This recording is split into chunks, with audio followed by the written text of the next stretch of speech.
there's any other It must testimonies, be, maybe. sebagai anak Tuhan kita itu selalu diberkati dalam pelbagai hal ya. Jadi saya yakin bahwa di antara kita tuh sering diberikan anugerah. Yaitu anugerah itu yang kita diberikan itu kita harus share. Jadi ada yang mau ngomong nih? Nggak ada yang pada ngomong? Mel, lu ngomong dong Mel. Itu kan mestinya tanggal 15 Agustus itu kan saya libur kan sama teman-teman ke Baltik kan. Tapi kan tanggal 15 Agustus itu kan mestinya saya berangkat fly out kan 9 p.m. Tapinya 9 a.m. on the same morning, I was notified by Air Canada my flight was canceled. Can you imagine rasanya paniknya bukan main. Coba cari-cari ya semua pesawat kan mahal, last minute mahal. Ada KLM one way mahal lah semuanya. And then jamnya kan makin cepat tahu-tahu kan udah siang, udah jam 1, jam 2 and then anyway. So ya sudah mereka kasih option either rebooking or cancel atau untuk future trip. So I choose cancel. But for the next few hours, to be honest with you, I was so disappointed.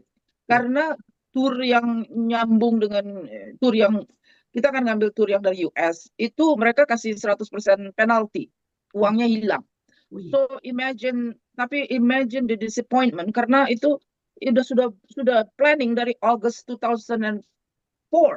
Jadi the excitement itu kan sudah built 1 year. So and then suddenly boom, nggak jadi berangkat. Padahal semua udah siap. And then tapi honestly for the next 24 hours itu perasaan yang ada mula-mula disappointed, very disappointed. And then the next day ada perasaan sedih. Ya sedih lah ya, nggak jadi berangkat, uang hilang. Tapi I remember satu firman Tuhan itu bilang selalu mengucap syukur di dalam segala perkara. Tuhan nggak bilang kalau perkaranya baik, keadaannya baik, mengucap syukur. No, Tuhan bilang dalam segala perkara. Dalam segala perkara, it could be nggak enak, it could be enak, it could be unexpected, it could be anything. So the next day, I remember in the morning, I pray. Terus terang, baru bisa sehari sebelumnya itu panik, engulf me gitu ya. Tapi terus then I pray to God. Saya cuma berdoa satu hal. Saya bilang, Tuhan, terima kasih. Saya tidak mengerti kenapa ini mesti terjadi. Tapi help me untuk tidak berdosa terhadap Engkau. Jangan sampai saya punya perasaan marah-marah, sampai nggak enak gitu. Jadi saya bilang help me. Saya tidak mau keadaan yang nggak enak ini sampai saya berdosa terhadap Engkau atau terhadap siapapun gitu ya. Dan itu firman Tuhan itu saya pegang, bersukacita senantiasa di dalam Tuhan, di dalam segala perkara. Jadi and then ya sudah ya diurus, tapi saya mengucap syukur sama Tuhan. Firman Tuhan itu benar-benar ya dan amin. Jadi Tuhan bilang, ada satu firman Tuhan juga bilang bersukacita di dalam Engkau ya. Ada firman Tuhan yang bilang, jadi bukan bersukacita gak keruan, tapi bersukacita di dalam Tuhan. Jadi ya itulah saya mengucap syukur. It happened, but I still thank the Lord. I don't understand. Tapi karena hari tanggal 15 pagi sampai jam 8:30 aja, sampai jam 9 itu I keep checking the status of my flight, masih dibilang still operating, malah dibilang nanti gate berapa semua. Jadi and then suddenly boom dibilang cancel. It was disappointing, but in all of this happening I still rejoicing in the Lord and I still say thank you Lord, and I can see that firman-Nya itu benar-benar perlu kita pegang dengan teguh. Itu aja. Thank you, Mel. Any other one? You said you don't understand, but sometimes kita nggak bisa melebihi ayat yang mengatakan melebihi pikiran Tuhan. Jadi pada satu saat kita bisa understand. I know what you mean. Yeah. Yeah, that's it. Sama juga Melanie dengan kita. Kita juga kan Air Canadanya strike kan, nggak bisa kita keluar. Bayangin sudah bayar cruise 7 orang.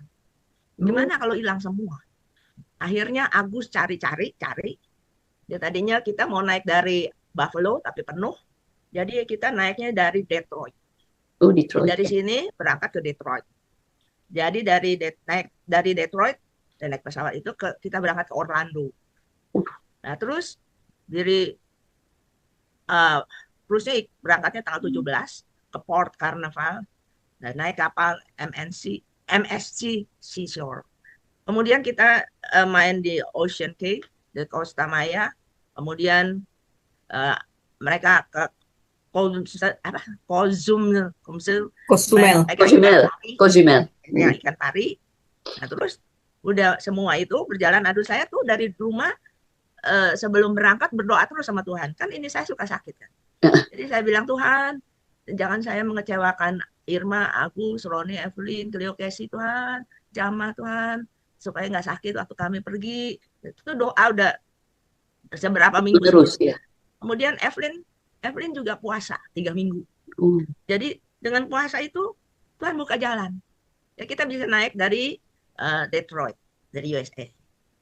Dari sini nyetir sana 5 jam. Jadi dari situ baru berangkat naik plane, baru ke naik kapal. Jadi semua berjalan dengan baik. Pulang juga kita turun lagi ke Detroit untuk pulang ke rumah lagi 5 jam lagi. Maka saya bilang, Tuhan baik, sangat baik dan teramat baik. Terima kasih. Amin. Thank you. Yuk sebelumnya kita mulai dengan John 18. Mari kita berdoa ya untuk mohon pimpinan Tuhan. Tuhan, kami tundukkan kepala kami. Kami merendahkan diri kami untuk dapat merasakan Tuhan,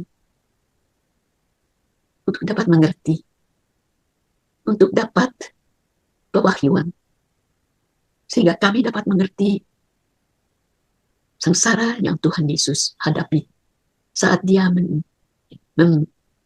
memberikan sacrifice yang terbaik bagi kami, dirinya sendiri untuk mati ganti kami. Tuhan, suatu kejadian yang langka dan suatu kejadian yang luar biasa bahwa kami sebagai orang percaya Kau kasihi sedemikian rupa. Tolong Bapak bukakan mata hati kami, pikiran kami, jiwa kami, sehingga di dalam kami mengerti apa yang telah dialami oleh Tuhan Yesus. Kami pun dapat merasakan sacrificial love dari Tuhan yang sedemikian besar, sehingga membuat kami menjadi anak-anak Tuhan yang baku dan pure dan mengerti bahwa kasih Tuhan tidak ada gantinya. Kasih Tuhan adalah kasih yang sempurna. Bukakan kami Tuhan dan bawa kami ke alam di mana kami dapat mengerti ini semuanya. Kami naikkan doa ini, permohonan ini di dalam nama Tuhan Yesus kami yang sudah mati bagi kami di kayu salib. Amin. Semuanya udah baca ya mengenai ini. But I think it is good kalau kita baca sekali lagi supaya kita itu bisa ingat lagi urutan apa yang telah terjadi di dalam perkara ini.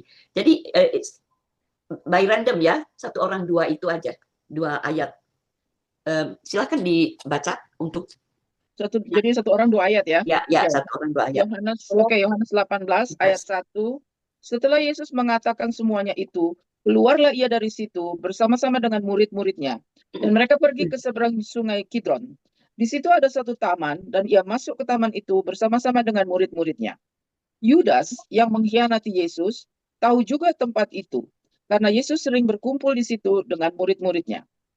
Maka datanglah Yudas juga ke situ dengan sepasukan prajurit dan penjaga-penjaga bait Allah yang disuruh oleh imam-imam kepala dan orang-orang Farisi, lengkap dengan lentera, suluh, dan senjata. Maka Yesus yang tahu semua yang akan menimpa dirinya, maju ke depan dan berkata kepada mereka, "Siapakah yang kamu cari?" Jawab mereka, "Yesus dari Nazaret." Katanya kepada mereka, "Akulah dia." Yudas yang mengkhianati dia berdiri juga di situ bersama-sama mereka. Ketika ia berkata kepada mereka, "Akulah dia," mundurlah mereka dan jatuh ke tanah. Maka ia bertanya pula, "Siapakah yang kamu cari?" Kata mereka, Yesus dari Nazaret. Jawab Yesus, telah kukatakan kepadamu, akulah dia. Jika aku yang kamu cari, biarkanlah mereka itu pergi. Dan hendaklah supaya genaplah firman yang telah dikatakannya. Dari mereka yang engkau serahkan kepadaku, tidak seorang pun yang kau biarkan binasa. Lalu Simon Petrus yang membawa pedang menghunus pedang itu, meletakkannya kepada hamba iman besar, dan memutuskan telinga kanan. Nama hamba itu Malkus. Kata Yesus kepada Petrus, sarungkan pedangmu itu. Bukankah aku harus minum cawan yang diberikan Bapa kepadaku? Terima kasih. Jadi pembacaan kita itu sudah jelas. Tapi yang menarik bagi saya adalah ini. John seakan-akan membawa kita itu masuk ke holy ground ya. Karena di sini kita itu dapat melihat dan merasakan bagaimana kemuliaan Tuhan itu dan juga the surrender ya. Tuhan itu surrender himself loh. Enggak pakai macam-macam. Dia tahu apa yang dia harus minum dari cawan yang sudah disediakan bagi dia. Dan Tuhan Yesus itu menghadapi kematiannya itu dengan dignity ya, dengan dignity, what is dignity, I don't know, dengan dignity and His Majesty, luar biasa. Kita kalau jangankan begitu repot, kita mesti pergi ke rumah sakit untuk itu, kita aja udah kacau balau. Saya ngomong itu karena kejadian saya yang baru-baru ini, pikiran saya udah kacau bener. Wah, ini gimana kalau begini, aduh kalau berdarah gimana. Tapi Tuhan Yesus menghadapi kematian loh. Kematian yang enggak melalui suntikan atau gampang gitu, tapi kematian yang very kejam. Painful. Yeah, more than painful. I think it is excruciating. And dia itu begitu obedient, begitu taat, patuh kepada kemauan Bapa. Dan itu adalah suatu karakter yang kita semuanya harus belajar. Full obedience, total obedience. Dan yang juga istimewa adalah kita melihat perbedaan antara manusia dan Tuhan Yesus. Ketika mereka tiba di Taman Getsemani, itu adalah sebenarnya tempat murid-murid Tuhan Yesus dan Yesus berdoa ya. Itu adalah tempat yang saya kira kudus. Karena itu adalah tempat pertemuan Tuhan Yesus dengan Bapa di surga. Terus Yudas yang mengetahui mengenai taman itu, kita lihat sifat manusia, kita pakai itu untuk menjatuhkan atau untuk melakukan kejahatan terhadap Tuhan Yesus. Itu juga suatu, bukan kemungkinan, tapi itu ada suatu bukti bahwa kita itu dalam kehidupan sehari-hari, kita hadapi itu. Selalu ada sesuatu pertarungan antara kemauan kita sendiri atau kepentingan kita sendiri dengan kepentingan Tuhan. Jadi kita harus melihat diri kita itu sebagai manusia, tapi Tuhan yang pada saat itu juga adalah manusia, tetapi dia menunjukkan bahwa dia itu seorang raja. Karena dia itu terima hukuman atau apa yang harus dia alami itu dengan hati yang penuh tanggung jawab. Dan itu yang kita tidak kurang kita punyai. Lalu yang ketiga yang saya ingin juga sebutkan di sini adalah bahwa kalau kita lihat orang-orang Farisi dan ahli-ahli Taurat itu, mereka itu mencari macam-macam alasan untuk mendapatkan Tuhan Yesus. Sampai mereka mendapatkan Yudas. Sebegitu kejinya mereka, karena mereka itu tidak dapat menerima the truth about the kingdom of God. Karena kemauan mereka sendiri. Karena apa yang hati mereka atau kedagingan mereka lah yang menguasai kehidupan mereka. Sehingga itu pun mereka mau lakukan terhadap Tuhan Yesus. Bukan bahwa mereka tidak tahu Tuhan. They know Jesus. Melalui apa yang telah dia lakukan selama hidupnya di bumi ini. Tetapi yet kedagingan mereka itu adalah begitu besar. Lalu kita juga melihat Judas. Mengapa Judas itu pergi ke Getsemani? Terus udah di Getsemani bawa-bawa orang prajurit-prajurit dari tempel untuk menangkap Tuhan Yesus, pakai armament, pakai senjata dan sebagainya. Dan yang saya paling tidak mengerti adalah mengapa Judas itu harus mencium Tuhan Yesus. Bayangkan, Tuhan Yesus itu menganggap Judas a friend, kawan, karena 3 tahun lebih mereka itu tidur bersama, makan bersama, pergi kemana-mana bersama. Tetapi karena ciuman Judas itu, Tuhan Yesus itu kehilangan disciples-nya. Mereka itu pada tercerai-berai sesudah kejadian ini. Nah, itu akan kita lihat ya nanti kemudian.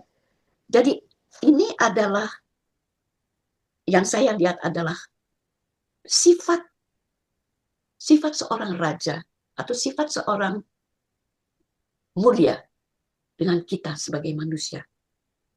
Kedagingan kita dibandingkan dengan hidup atau tata cara kehidupan seorang raja yang datang untuk sebenarnya membawa kita untuk mengerti mengenai kerajaan yang dia sudah sediakan untuk kita kemudian.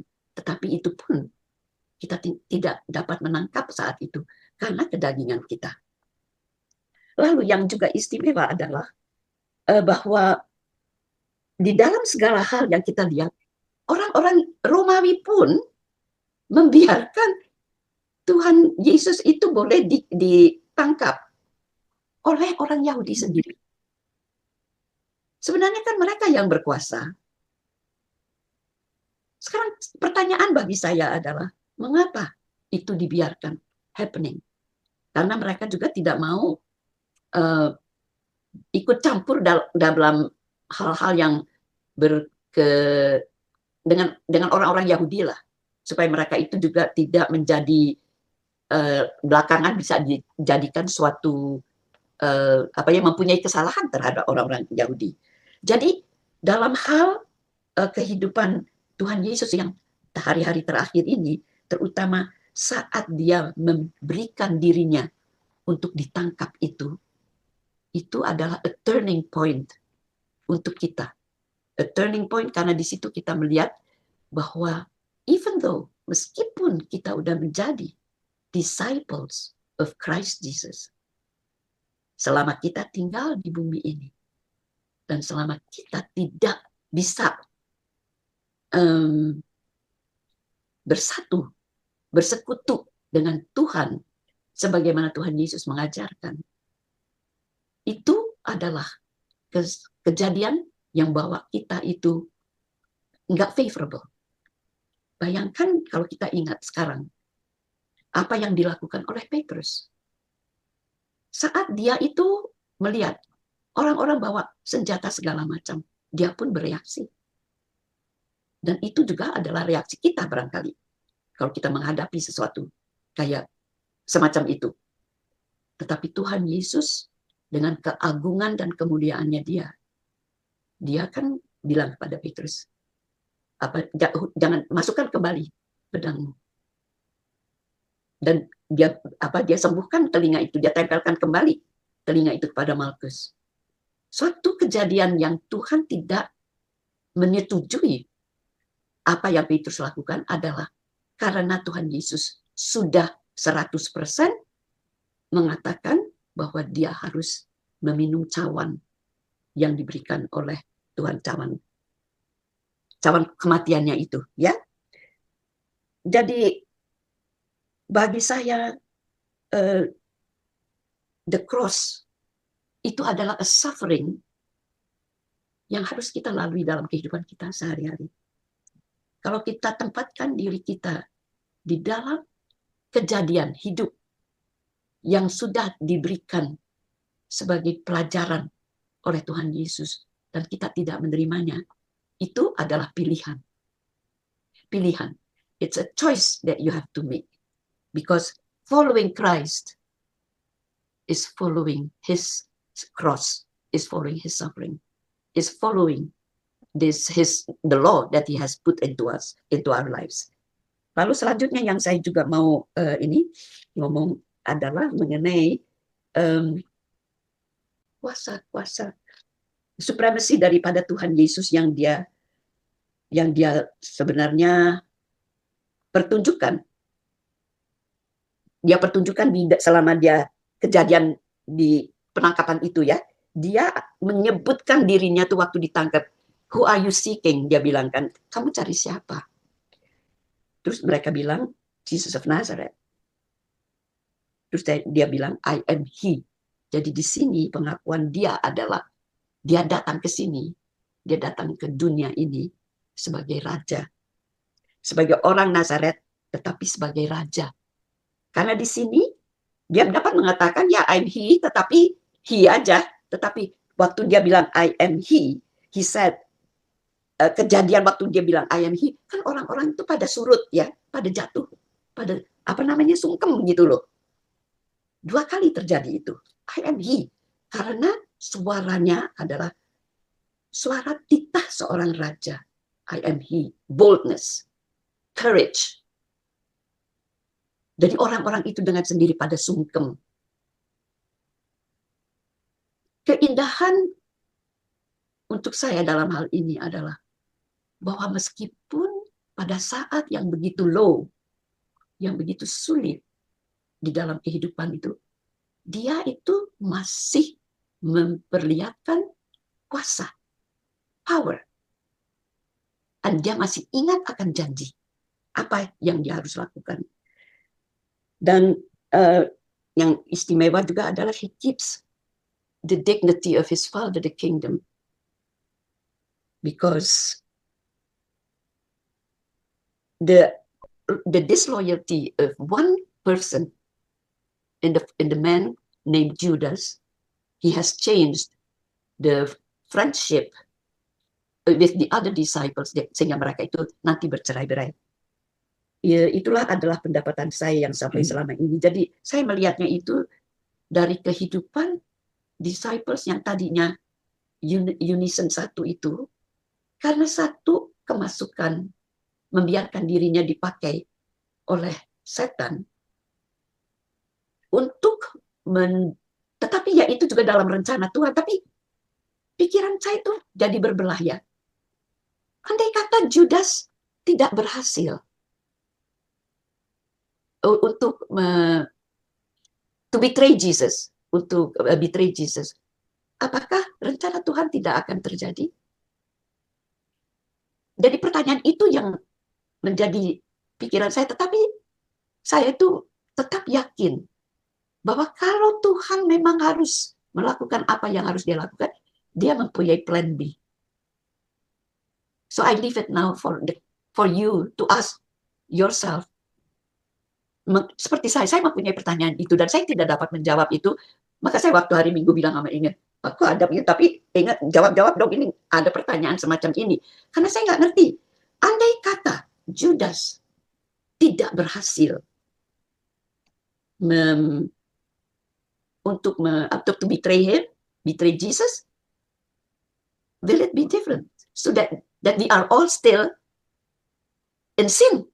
Apakah kita masih terus hidup dalam kuasa, dosa, dan kematian yang kekal? Itu adalah pertanyaan saya yang saya mau tanyakan kepada Anda sekalian, karena that's a valid question.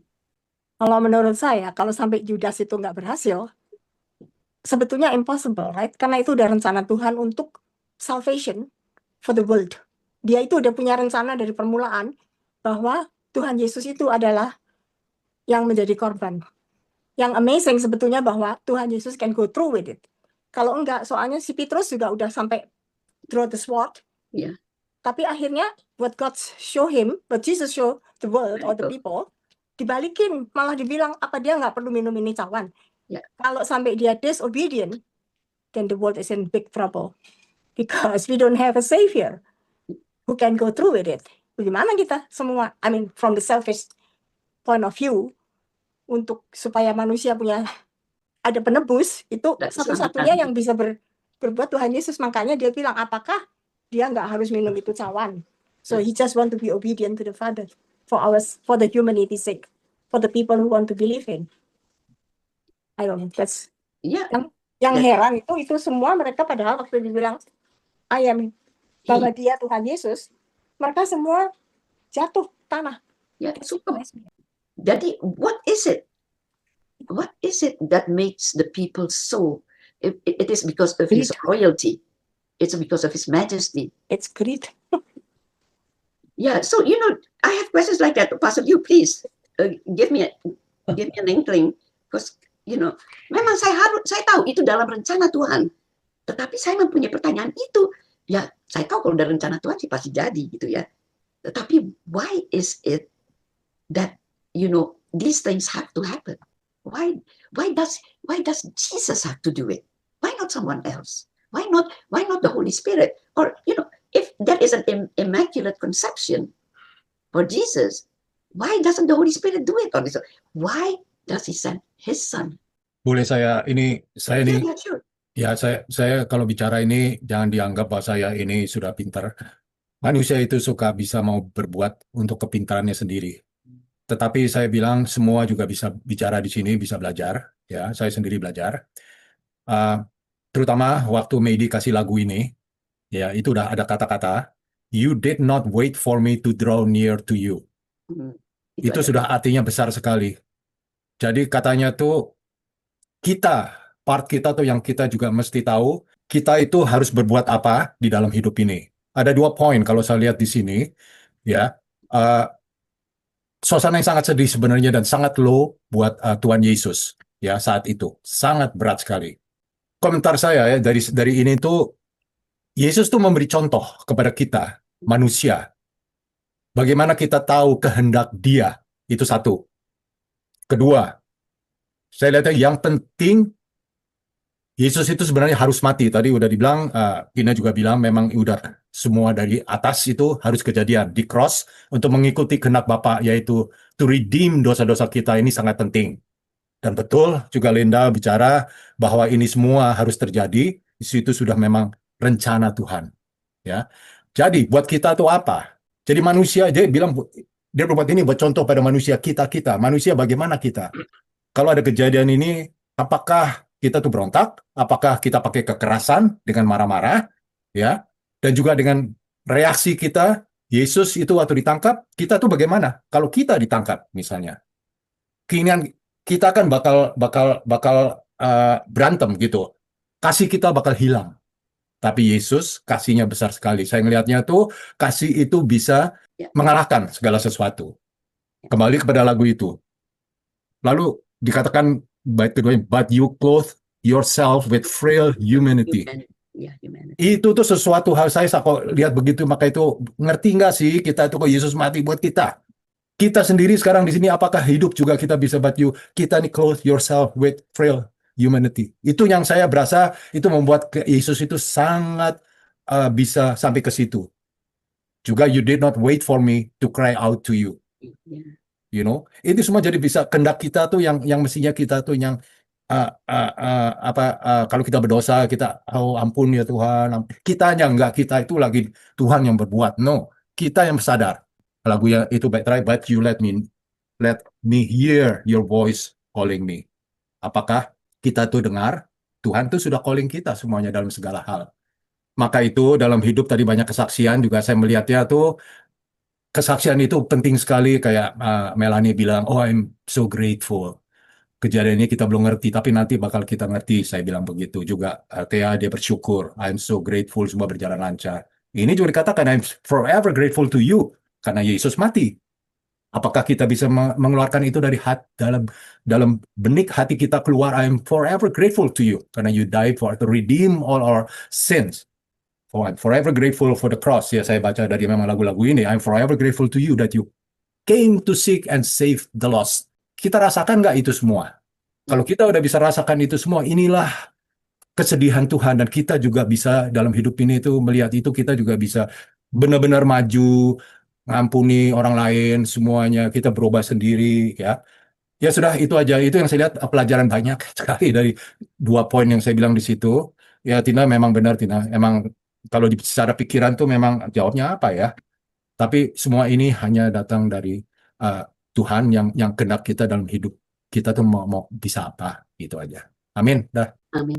But itu membuat saya jadi berpikir, the love that Jesus showed us is so unselfish. He make himself selfless.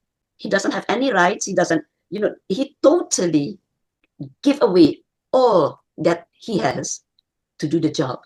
So the next question is then, can we do that? How far can we do that?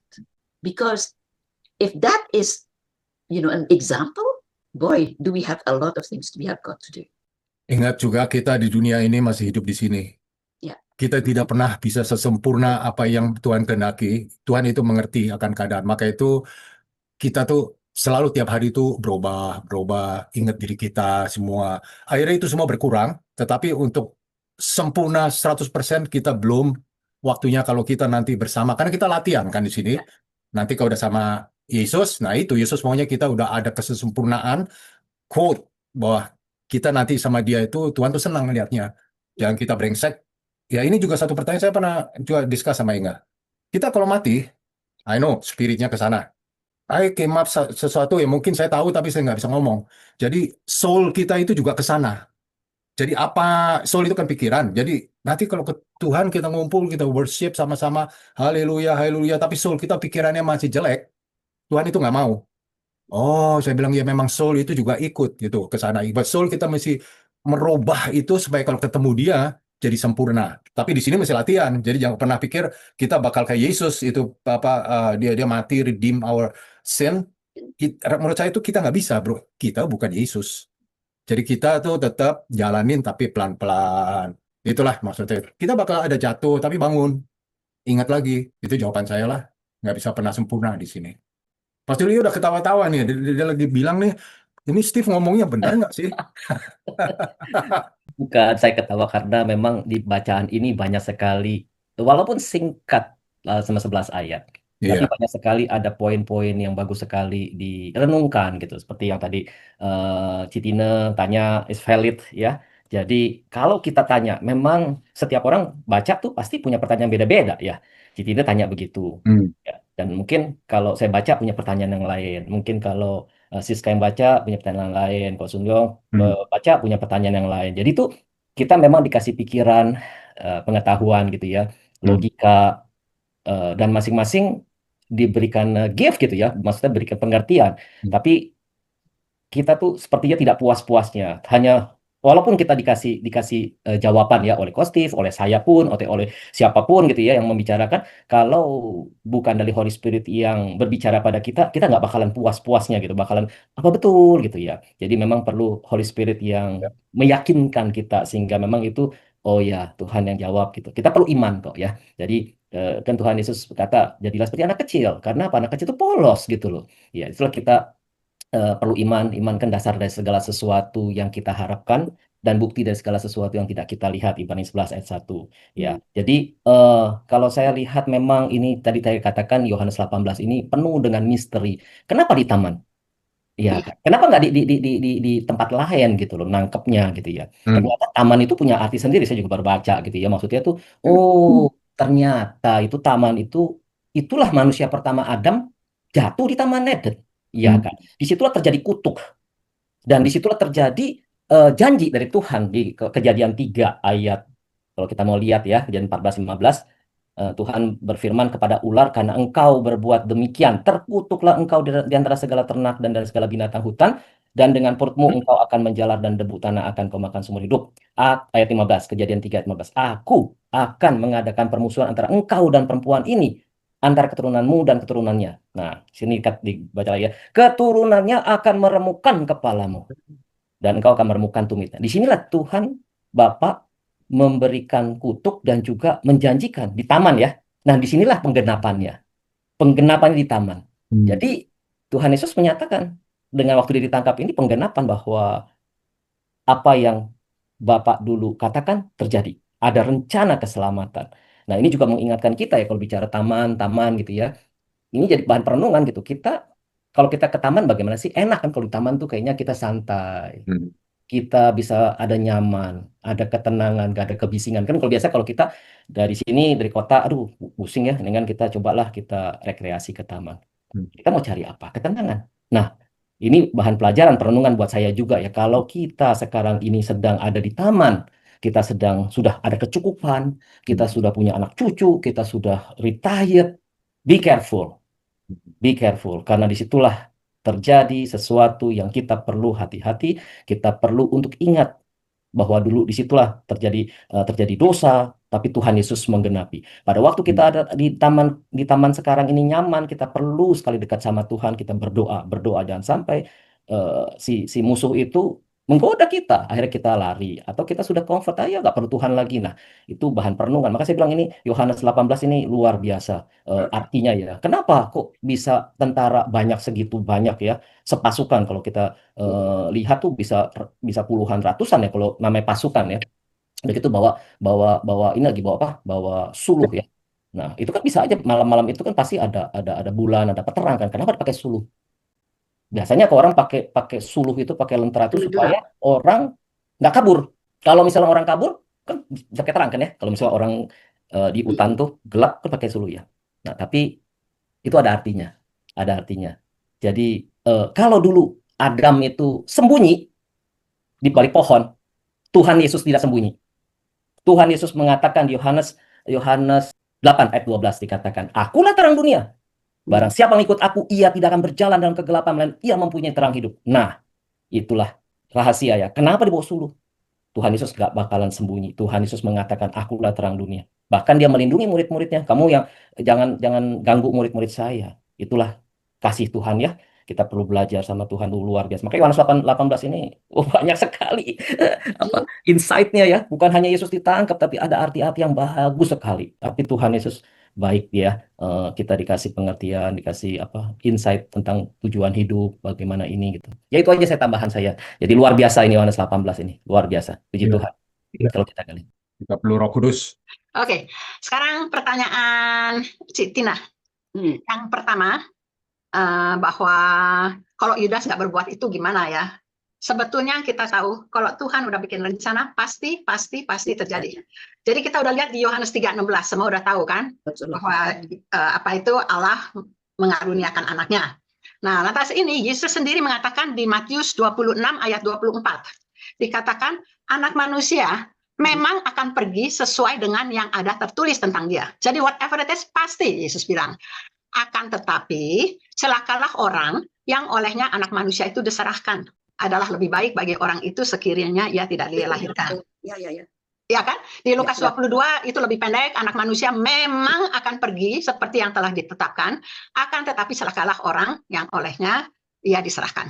Jadi kita tahu ada Yudas atau enggak, kok Tuhan udah bikin rencana, pasti terjadi. Ya, itu pertama. Sekarang kedua, tentang tadi yang tentang Pastor Leo yang bilang, emang kejadian ini di Taman Getsemani itu adalah the critical point. Ya, sebab emang tadi yang dibilang di Taman Firdaus, Adam itu juga sinless. Sebelum dia makan buah juga dia tidak berdosa. Tapi dia melanggar. Nah, jadi sekarang untuk Tuhan itu kan adil, nggak bisa kayaknya, jadi dia tuh selalu harus dengan cara kebenaran Tuhan. Makanya sekarang dia kasih anaknya dan anaknya lulus. Sebab di Roma 5:18 dikatakan, sebab itu, Roma 5:18 ya, sebab itu sama seperti oleh satu pelanggaran dari Adam, semua orang beroleh penghukuman. Demikian pula oleh satu perbuatan kebenaran, semua orang beroleh pembenaran untuk hidup. Di 19, jadi sama seperti oleh ketidaktaatan satu orang, semua orang telah menjadi orang berdosa, demikian pula oleh ketaatan satu orang, semua orang menjadi orang benar. Dan benar-benar kejadian di taman, satu Taman Getsemani, satu Taman Firdaus, dua-duanya sinless man, yang ini ya, mewakili semua manusia, tetapi bersyukur di mana Tuhan Yesus lulus. Dia adalah Allah ya. Nah, sekarang saya melihat tadi yang tadi di ngomong I am, kita tahu I am itu adalah nama Allah. It's good, Ya. Jadi kalau di Indonesia atau terjemahan yang lebih Belakangan dia bilang I am he. Tapi he-nya itu sebetulnya kalau di New King James Version dia pakai tanda kurung. Kalau tanda kurung he-nya itu berarti orang nambahin supaya orang ngerti. Itu juga ada yang saya udah pernah ngomong di Yohanes 12:31 yang tentang kalau aku ditinggikan, aku akan menarik, lantas dalam kurung semua orang. Jadi itu tambahan orang. Jadi saya melihat ya dari ini semua bahwa Yudas itu sungguh-sungguh tidak mengenal Yesus. Dia tahu Yesus, tapi dia tidak mengenal Yesus. Makanya datang dengan sepasukan prajurit sama segala macam. Sebab Yesus cuma lagi ngomong I am, itu udah pada jatuh tersungkur, ya kan? Ya. Jadi dia sangka mau nangkep Yesus itu perlu sepasukan itu juga suatu tanda bahwa kalau orang Farisi, orang Taurat emang nggak kenal Yesus itu udah banget kita udah. Tapi Yudas pun walaupun dia tuh bersama-sama Yesus 3 tahun, tapi dia tidak mengenal Yesus. Jadi ini sebetulnya jawaban Linda yang lalu tentang kenal atau tahu. Ya terang tahu si Yudas sama Yesus, mereka selalu bersama-sama, tapi dia tidak mengenal Yesus.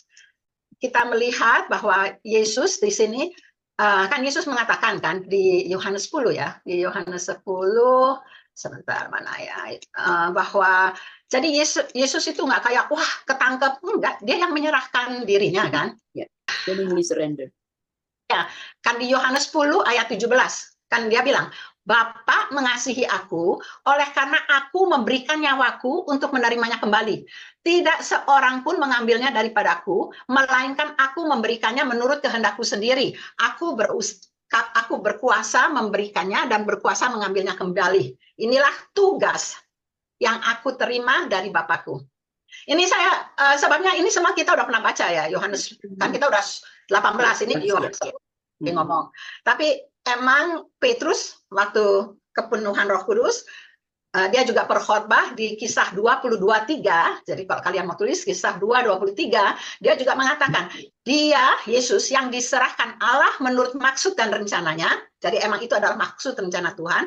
Telah kamu salibkan dan kamu bunuh oleh tangan bangsa-bangsa durhaka, tetapi Allah membangkitkan dia dengan melepaskan dia dari sengsara maut, karena tidak mungkin ia tetap berada dalam kuasa maut itu. Yang tadi saya bilang, the crucial point, waktu Yesus di Taman Getsemani, yang kita tahu dia tuh sampai peluhnya jadi darah, dia sampai bilang bukan kehendakku tapi kehendakmu, jadi sebab dia masih dalam tadi frail humanity, dalam tubuh manusia, itu makanya sebab dia tahu, penyalipan itu menakutkan sekali, tapi yang dia paling takut adalah bahwa dia menanggung dosa, berarti perpisahan dia dengan Allah Bapa. Waktu dia menanggung dosa di kayu salib itu, dia paling menakutkan untuk dia. Bahwa kan yang makanya dia bilang Eloi Eloi lama sabatani, mengapa engkau meninggalkan aku. Oke, cuma so the cup that Jesus drank at the time that he said that to the disciples, that is actually the time or the moment when God separates himself from Christ so that all the wrath goes to him. So the cup is that instant. You see? Because it's so bad that everything came on to him that we don't even recognize his face anymore from all the dirt that we have done, that the veil broke and that veil broke berarti sesudah itu makanya kita bisa bertemu dengan Bapa muka dengan muka ya.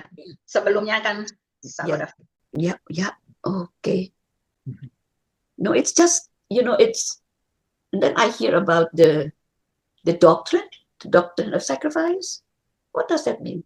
Saya tuh pernah dengar orang-orang tuh ngomong mengenai Tuhan Yesus itu ada doctrine of sacrifice. Yang saya cuma tahu bahwa di dalam Ibrani 9:22 dikatakan, dan hampir segala sesuatu disucikan menurut hukum Taurat dengan darah, dan tanpa penumpahan darah tidak ada pengampunan. Oke. Ya, jadi Yesus, makanya anehnya kalau kita baca, tapi itu nanti di Yohanes 19 ya, kan waktu itu kan udah mau sabat, jadi orang-orang udah nggak mau ada di kayu salib, itu kan najis atau whatever lah. Jadi semua mesti mati, dipergiin. Jadi semua kaki-kaki kan yang disalib itu dipatahkan kan. Sebabnya kan kita bilang bahwa kalau orang tuh disalib, mati tapi lama, sebabnya tendensi itu turun badan, paru-paru jadi ke bawah, jadi susah buat napas. Kalau nggak ada oksigen orang mati. Jadi orang caranya buat dapat oksigen, kakinya itu dia tekan ke kayu, jadi bisa naik dikit napas, jatuh lagi, kan gitu kan, yang makanya sengsara sekali.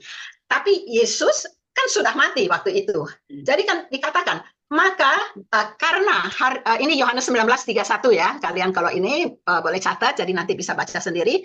Karena hari itu hari persiapan untuk supaya pada hari Sabat mayat-mayat tidak tinggal tergantung pada kayu salib. Sebab Sabat itu adalah hari yang besar, maka datanglah orang Yahudi kepada Pilatus untuk meminta kepadanya supaya kaki orang-orang itu dipatahkan dan mayat-mayatnya diturunkan.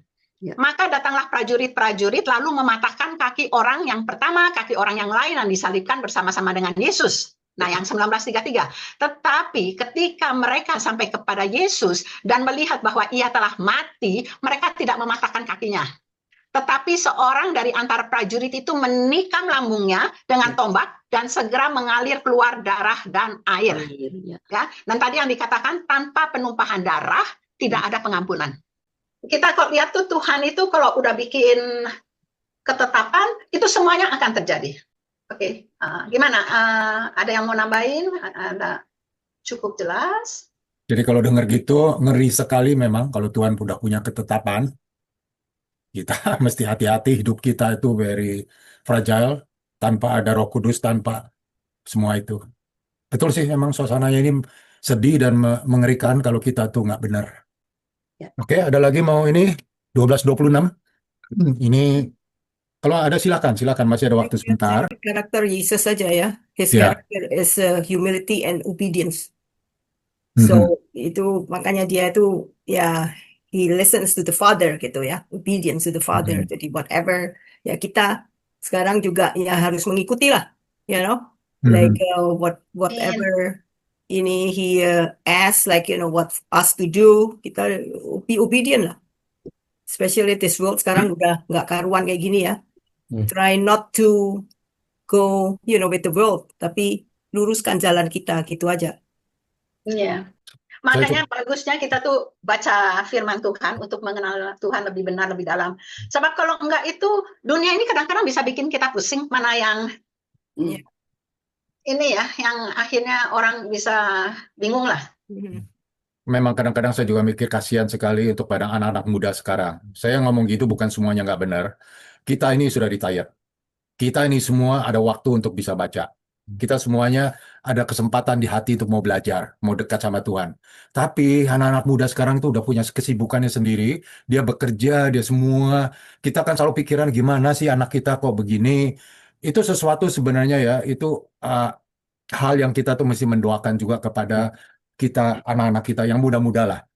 In a broad sense, kita tuh lagi mikirin juga ekonomi berubah. Nanti anak muda yang take over. Memang sudah ada sebagian, tapi orang tua ini yang sudah enak, udah apa ya, kita gampang mau ngikut Yesus. Anak muda ini kita doakan semua. Saudara pernah dapat nggak sih TikTok yang bilang ada anak SD ditanyain nanti kalau gede mau jadi apa? Mau jadi dokter, mau jadi presiden, enggak mau jadi opa-oma pensiunan. Itu dia, kita di sini saya bilang itu dingiriin pintar sama sekali.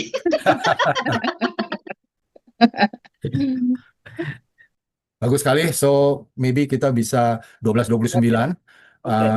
Ada lagi kalau nggak ada? Ada? Ya, bagus terima ya. kasih Medi, lagu-lagunya. Bagus tuh. Ya, Tina, Kobeng suaranya belum kedengaran. Ya, jadi untuk yang akan datang September tanggal 10, Melanie, yeay. Si Melanie, kamu nggak pergi ke Baltic jadi bisa prepare-nya lebih banyak. Sudah retired, Mel, sudah retired. Sama Praise Worship, oh ya Alex dan Ingrid, mestinya dia udah balik. Ya, waktu itu dia bilang bisa, dia bilang ya. Amin, amin. Oke. Silakan saya mau doa. Saya mesti doa ya? Iyalah. Mesti harus dan tidak bisa tidak. Ya, dia mau pro. Lowell. Oke, let's close in prayer. Terima kasih ya Tuhan yang Kau telah begitu baik ya Tuhan untuk membimbing kami di platform ini, Lansia Zoom.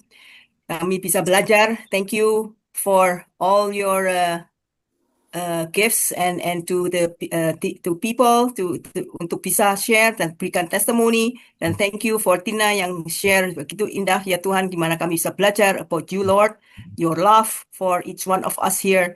We thank you so much again that you really die for each one of us here for our sins and on the cross, and that we are really learn from your humility and obedience from you, Lord, your character. We thank you so much, Lord, that kami percaya Engkau pimpin juga semuanya di Zoom ini. Bless each one of us untuk the whole day for this time. And we thank you also for Steve Inge, who always faithful sediakan waktu untuk Zoom ini. We thank you, Lord, dan kami serahkan hari ini, the whole day, into your hands. In Jesus' precious name we pray. Amen and amen. Amen. Thank you, Medi. Thank you, Tina, David, Thank you semuanya. semuanya.